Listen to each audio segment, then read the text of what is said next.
Alright, so Pocahontas was sort of the beginning of the downfall of people's interest in Disney animated movies. Hunchback didn't exactly help. Hercules fucking killed it. This is one of the most confusing, oddly put together, God, I don't even want to say Disney films, just films in general. The choices they make to tell this story, or stories, is just so mind-boggling. Nothing about it makes sense. It's sort of like the Mad Libs of Disney films. The musical accompaniment is gonna be gospel. Okay. The designer of the movie is gonna be Scarface, the guy who did The Wall. Okay. The look and tone of the movie is going to be Las Vegas. What? And the singer of the main song is going to be Michael Bolton. Oh, you are dead to me, movie. Yeah, I don't know what the mindset was. Maybe they just wanted to try something so different to sort of get him out of a ditch, but man, does it backfire. Okay, well, let's talk about the story. It's Greek mythology. You got all the gods up on Mount Olympus, and Zeus is happy because of the birth of his son, Hercules. But Lord Hades, the ruler of the underworld, wants to see his son get destroyed because he's apparently going to stop him from taking over everything in the future. So he gives him a potion that takes away his godly powers. It's interesting. And much like Superman, Hercules is raised among people. But again, just like Superman, he finds out that his father is a god among men and that he himself has supernatural powers. And just like Superman, he goes to save the day wherever he can with his incredible strength. And just like Superman, you seeing a pattern here? He falls in love with a snarky woman who constantly has to be saved. But once Hades finds out that Hercules is alive, he tries to use the woman, named Megara, to seduce him and take away his powers. Hades uses her as bait to try and get him to lure his powers away, and that's exactly what he does, leaving Hades to take over the land and Hercules to try and stop him however he can. I guess in many respects, the comparisons to superheroes shouldn't shock me. I mean, it is sort of where the origin of superheroes came from, Greek mythology. But like I said, it's the choices they make and the way they tell this story that just really makes it odd. Hercules is not very interesting. We've seen this idiot before. He's not very bright, but he's got a good heart. He'll fall for whatever stupid plan you put in front of him, but gosh, he's just so wide-eyed you can't help but feel sorry for him. Megara is sassy, but that's about it. There's not really much to her after that. Yeah, they tried to give her a pass, but she's still not that interesting. She's just a few one-liners and a sneer. And speaking of which, that's exactly what the teacher is too. Danny DeVito plays Danny DeVito. Yeah, he's the trainer, he's Mickey from the Rocky movies, and again, there's nothing new to him. Except for the fact that it's in Greek mythology, but why would we want to see that? The only thing that's kind of entertaining is James Woods as Hades, because, well, again, it's one of the weird, odd choices that I guess sort of works to its advantage. I mean, how strange that this guy doesn't talk like a traditional villain. He talks much more like a lawyer or an agent. So I would be eternally grateful if you would just take a day off. We dance, we kiss, we schmooze, we carry on, we go home happy. What do you say? Come on. He's funny, but he's not enough to save the movie. And all the other side characters are just totally forgettable. I love Scarface's work, but here it's really not used well. In something like The Wall, it really shines because his work is so different and strange. In a movie about Greek mythology, maybe it could work, but not the way they're telling it. This isn't Greek mythology, this is the Excalibur Casino tells you the story of Greek mythology. The songs, I don't remember a one. I barely even remember parts where they did sing. So what were they thinking when they put this together? The only thing I can contemplate is that maybe they were trying to go for something similar to what they did with Aladdin. I mean, like I said before, Aladdin was sort of Arabia meets Vegas. But that worked because the colors were so good, the designs were so good, and there was still chemistry between the two main characters. It sort of knew who it was trying to please, and it had enough of a broad scope to reach a general audience. This does not. Not to say that it doesn't have its fans, I'm sure it does. But I don't know, when you look at statues and sculptures of Hercules and then you think Disney animation bringing that to life, this isn't what I think of. Which is fine if it was better or an entertaining alternative, but it's really not. It's clumsy, it's flawed, the story is so recycled, the characters are so recycled, and not just from other Disney film, but other tire cliches as well. This is definitely one of my least favorites. Maybe if it wanted to go full force into straight up satire of the Hercules stories, which I'm not saying would necessarily work, but that's the only way I can see these choices making sense. But when you still have to have a villain who's intimidating, a hero who's likable, a romance you're supposed to believe, and, well, actual suspense in the climax, you can't do this here and expect people to be that invested. Like I said, I hear it's growing a bit of a fan base, but I probably won't be among them. It's just a little too weird and clumsy. Every night is long, it's night, it's long, it's long, it's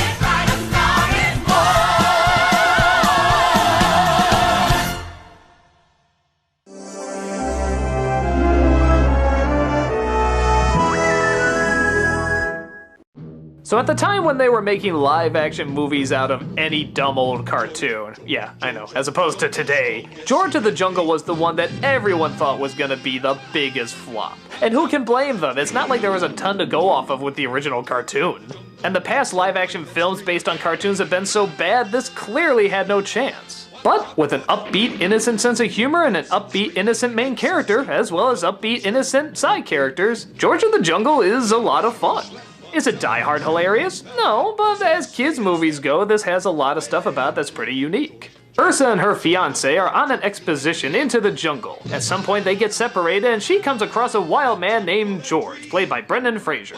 This is obviously a Tarzan knockoff, but it has a few other twists to it. For example, he doesn't really have a pet dog like most people has, he has a pet elephant. Yet, strangely enough, it still acts like a dog. And not only can he communicate with the apes, but the apes can communicate with people. In fact, they're kind of geniuses. One of them voiced by John Cleese. Ursa wants to show George the human world, and George wants to show Ursa the ape world, and we find out that the fiancé is actually a bad guy and he has this evil plan, and oh, it doesn't matter. And I don't mean that in an insulting way, I mean that in the way that literally the film doesn't care much either. The narrator keeps interrupting that it's all fake, it's all a film, and it's here for jokes, and yeah, it sort of works that way and it works well. It sort of has its own kid-friendly, unique sense of humor. And the devotion all the actors have to being silly throughout the entire thing but still totally committed is actually kind of charming. There's something nice about the fact that it knows it's a kids movie and it's gonna have fun with it and it's not gonna try and be badass and make the kids older. No, it's just gonna try and be smart and, for lack of a better word, cute. It is a cute movie, and I think a lot of people forget that you can do cute movies okay. Not everything has to have a ton of references or swear words or really harsh action or these dark backstories. You know what? Sometimes you can just have a fun, dumb comedy that can actually be smart in its dumbness. And it can be child-friendly. It's kind of like if the Zucker brothers or Mel Brooks did a kids film. It's the same amount of effort except it's put into something that's family-friendly. Now, as I said before, not every joke works. In fact, there's a lot that really die and don't go anywhere, and you sort of say to yourself, yeah, you could have cut that. But shortly after, you see about 5 other jokes that do work, and you kind of forget about them. And the actors, as well as the narrator, are so good at carrying you from one joke to another that it just feels like fun. You don't want to rate every joke or judge the story or the pacing or anything, you just kind of sit back and enjoy it. And that's the kind of experience I had. I don't think it's a big staple for comedy or anything, but for a movie that clearly should have been dead on arrival, it's actually very enjoyable. Kids love it, adults seem to like it, what's not to enjoy? I mean, aside from that catchy-ass theme song that'll never leave your head. Nah, screw it, I enjoy that too. George, George, George of the Jungle, friend to you and me. Well, seeing how last year everyone seemed to enjoy seeing me get tortured with the Disney sequels, this year I'm gonna do something kinda similar. At least, I think it's similar. In that I haven't seen any of the subject matter I'm gonna review this month. I'm talking about the Disney Channel original movies. Now, seeing how these started in 1997, I'm not gonna lie, they were a little past my time, so I didn't grow up with any of these. Why are they worth talking about then? Well, because the Disney Channel original movies got so popular that almost helped define a whole generation. Okay, not define, but it was a big part of it. It was to many kids what, say, Ninja Turtles was to me. Or He-Man, or Transformers, or any of these other silly things that a lot of people my generation grew up with. Yeah, they were ridiculous, but they also left an impact for some reason. Well, all through the month of December, I'm gonna take a look at these films and try to figure out why they were so popular, if they deserve to be so popular, and if they hold up as an adult, or were they only meant for kids? And even if so, were they really any good for kids? Now, if you take a look, you quickly realize there are a ton of these movies that go way beyond how many days there are in December. So I'm only gonna try and do the most popular ones, and if there were ever any sequels to them. Did they deserve the attention? The popularity? Well, there's only one way to find out. I have no idea if I'm in for something great or something terrible, or both. I'm curious to see what a generation under me grew up with, and if it actually holds up at all. Some of these are even movies based on shows. I'll get an idea what kind of shows kids were watching too. Am I in for a wild adventure? Or nothing but pain? There's only one way to find out. This is Disneycember, the Disney Channel original movies. Let's do this. So, the very first film to ever premiere was in 1997 called Under Wraps. I'll admit I don't remember people really talking about this, but it is the very first one, so I think it figures to talk about now. From the story, Under Wraps sounds like the most phoned-in Disney Channel movie you can imagine. 3 quirky friends get together and break into an old, creepy house. They discover a mummy's tomb, and inside it, a mummy. And the mummy comes alive and starts running through suburbia, not knowing where to go or what to do. Wouldn't you know it, a little friendship starts up, but some evil mobsters want them for themselves, and yeah, this sounds really friggin' stupid. But surprisingly, for such a lame and overdone setup, this can really be funny, creative, imaginative, and even have kind of a dark sense of humor. Yeah, no joke. Don't believe me? Just look at how it opens. A family is arguing around a dinner table. The little boy calls his sister a cow. It already starts off so delightfully mean-spirited. The father goes to do the dishes, but then a knife falls in the garbage disposal spinning around when a monster breaks through the window, grabs his head, and stabs it on the spinning knife in the garbage disposal. Holy shit, I can't believe this is a Disney Channel original movie starting off this way. Now, of course, it goes the direction you think it's going. It's not really happening. It's a movie they're watching. But even in the movie, the whole entire theater goes red like the gore happens. They're just not showing it. And that's a really creative way to kill somebody. This film starts off with already a really original way of killing somebody off. But it doesn't just stop there. The kids in this movie are super cynical. The lines they say to each other are almost like Simpson lines. Even though they can't swear or do anything that wrong, there is kind of this edge to them that reminds me a little bit of Monster Squad. It's hard to explain. It's kind of like this natural mean-spiritedness that most kids have at that age, but for some reason aren't really shown on screen that much. Kids do throw insults at each other and they try to see if they can one-up one another. They talk about sleeping in the nude. They want to go inside this house where somebody died just because they can. They discover later that there's a key to get into the house, and when they ask why they didn't use it, they're like, what's the fun in that? Breaking in is much more cool. It's that bizarre kind of kid logic I strangely enough kind of remember at that age. There's this line where this one boy asks what does celibacy mean, and the girl says it means no chicks. He says he can never do that, and she says, trust me, you'll get used to it. Okay, it's not shocking, but it's just that little extra that separates it from a generic Disney film.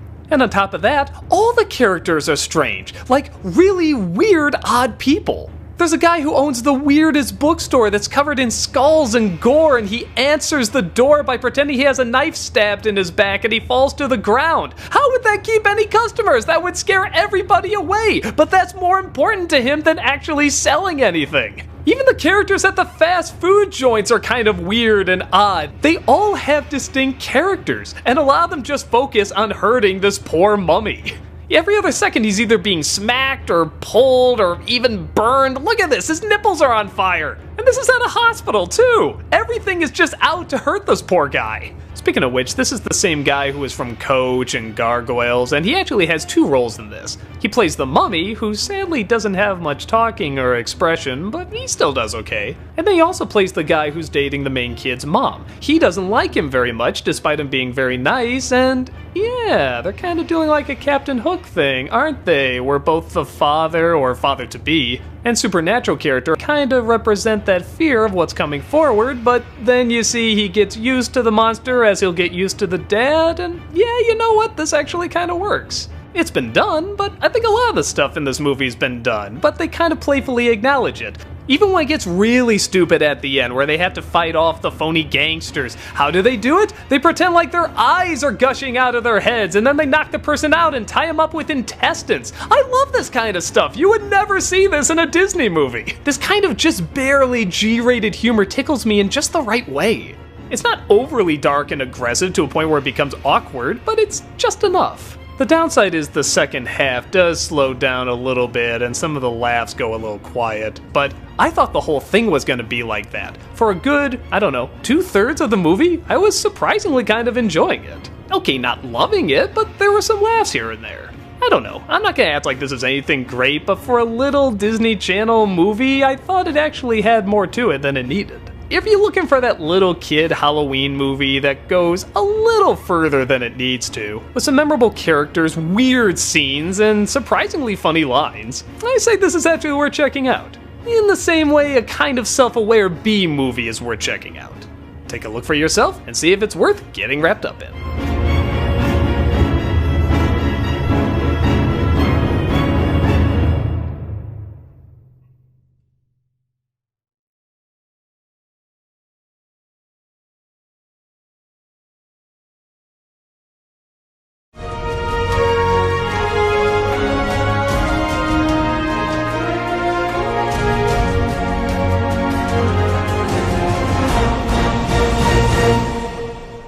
You know, every Christmas I try to review a good Disney Christmas movie. Well, you know what? I'm sick of it. This Christmas, I want to review crap.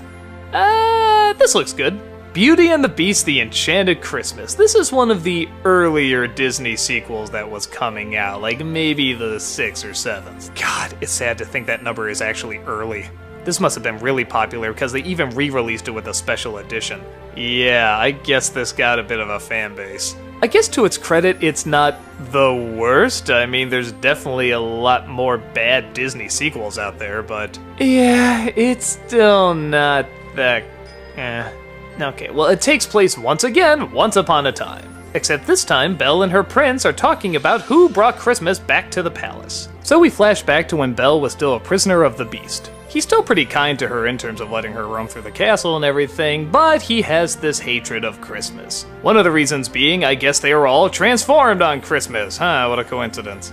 And they even come across this Christmas ornament, played by Bernadette Peters, who hates Christmas as well because she hates what a reminder it is of all the misery that it's brought. But of course, Belle wants to bring Christmas to the castle by going out and getting a tree and celebrating the holiday. But little do both her and the Beast know that they're actually being manipulated by this evil organ played by Tim Curry. Oh yeah, now things get good.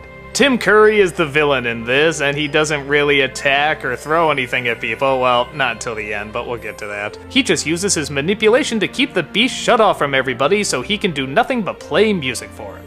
I guess on the whole there are a few good ideas here, most of them being around Tim Curry. The design of this organ is amazing. He's all CG, but he looks incredible. This is something that clearly should be CG. The film also looks very nice. Well, okay, it's pretty impressive for the animation that they had at the time. This was before they just abandoned their film animation and threw it all into their DVDs. But this was kind of a nice halfway. It wasn't as lame looking as Return of Jafar, but it wasn't as good looking as, say, Mulan 2. They still have some nice winter environments, they know how to shoot the snow, they know how to get some good colors in there. And I guess if someone was forced to do a Christmas Beauty and the Beast special, this is not the worst story you could put to it. I kinda like the idea of keeping the Beast away from everybody and the organist kind of being like this addiction, trying to keep him in his loneliness. In fact, he actually kind of likes his new form and he wants to stay in that new form. Isn't that fascinating? But aside from that, it's not much. Belle goes from being a really interesting character to just always kind of being happy and smiling and optimistic. A little too much. She becomes a little too bland. It's nice hearing Bernadette Peters sing, but hell, anytime she sings, it's amazing. One of the problems, though, is that the songs are very half-assed. That is to say, I'm sure someone worked very hard on them, but all of them sound like melodies that just weren't given enough time to really bloom. They're all kind of searching for a sound, or searching to be the next Be Prepared, or Beauty and the Beast love song, and yeah, they just sort of sound like cheap imitations that weren't given enough time to be those songs. There's also this completely pointless climax where it looks like everything is gonna end, but out of nowhere the organ decides, no, I'm gonna stop everybody, I'm gonna destroy the castle, and oh, what the hell are you doing? I give it credit that it could have been a lot more half-assed. You get a feeling that the people working on this are kind of shrugging like, okay, well, if we have to do this, let's try to put something decent together. But with an idea this strange and this forced, it's really hard to turn out anything that spectacular, especially after this was such a spectacular movie with the original. It's a pretty damn tough follow-up. I guess I'd say if you're very forgiving of story and characters and you're just kind of looking for some basic Christmas visuals that aren't spectacular but are good, this is harmless. But yeah, coming off the heels of the only animated film at the time that was nominated for Best Picture, you'd probably expect something a little better than this. But then again, it's a direct-to-DVD Christmas special. What can you expect? I wasn't impressed, but I wasn't horrified either. There's plenty of stupid moments, but there's some okay moments as well. In my opinion, there are so many Christmas specials out there that do this kind of stuff so much better that it's definitely worth looking at those instead. If you got the nostalgia factor, fair enough, go ahead and watch it, it's not gonna injure you any. And hey, if this is what gets you in the holiday spirit, who am I to judge? Merry Christmas, and I'll see you through the rest of December.